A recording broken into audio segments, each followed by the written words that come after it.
problema kasi ako sa GCash kong roaming. Ngayon hindi siya nag-active na. Nawalan siya ng signal. So ngayon ang gagawin ko na lang, nag-help ako. And tapos, dito ako pupunta sa service advisory.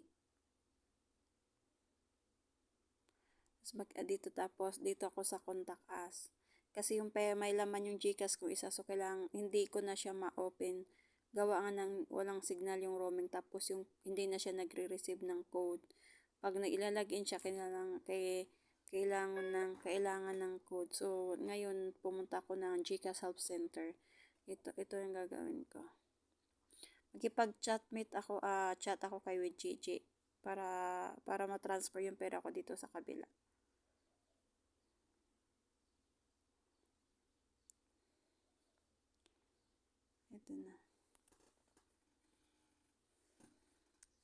Ito na yung ano namin. Ito na yung mga conversation namin.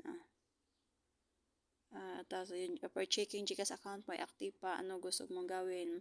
I want temporary suspended account because I lose my SIM card or phone. I want to transfer my funds first. Services from my old account to my new account. Pakisabi ng tama yung gusto yung agawin ito. Mukhang hindi tama yung format, but blah blah blah, ito yun. Tapos para confirmation request, ililipat ko yung pera ko sa kabila, ito sa kabila kong GCash. Kasi hindi nagaano yung roaming kong TM, ang active yung dito kong SIM. So ito na yung mga ano namin. So ngayon nanghingi ng mga ganito ganyan, oh. So mag-agree ka, so kailangan na. Tapos ito yung tanong, bago magpatuloy, siguraduhin muna na ma-update ang GCash app mo sa panibagong version. Ang lumang version ay maaaring hindi na gumagana. Update mo na ba ang GCash app mo? Latest version, yes.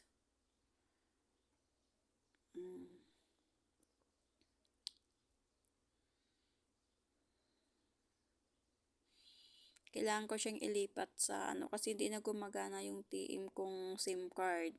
No service dito sa Saudi. So, para sigurado yung kailangan namin i-verify muna yung detail. So, kailangan ko mag-antay.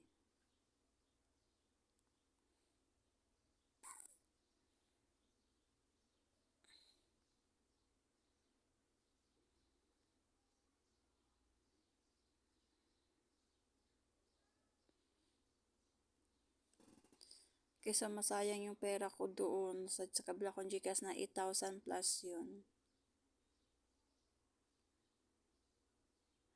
Ano ang email address na kaling sa GCash account mo?